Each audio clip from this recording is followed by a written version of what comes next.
Bayimise ngxi idolophu amapolisa abe eyibeke esweni. Abahlali bathi izikhalazo zabo aziselwaso. Umbandela wezindlu, indlela kunye namanzi nguwona uphambili. Hlala inyanga zibe mbini okanye zibe ntathu singenawo ngamanzi aphendwe.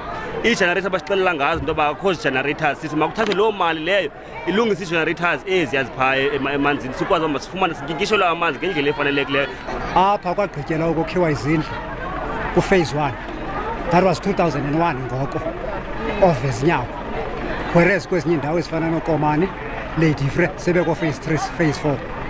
Abantu bethu still basadinga izindlu because ilokishi ezilapha ziyabout 5. Abahlali bathi baqoquke kukusoloko bexelelwa ngengxaki zemali xa bekhalaza. Amagosa wohulumente wasemakhaya nowephondo bayekuthetha nabahlali.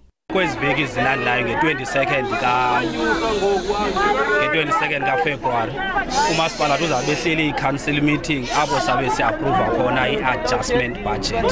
Now icebo esifuna ukulenza phaya kuku-approva okanye kubekho imali ethathwa kwezinye ikona ekwenzeni into yobana makuthengwe ezi zinto sizibiza ngokubana zii-mobile backup generators. Ngokwezi baziphakamisile izinto ngakumbi ezokuhamba kwe-storage phakathi kwezindlu, ezamanzi, akukho stormwater drainage, zizinto ezibalulekile eziserious.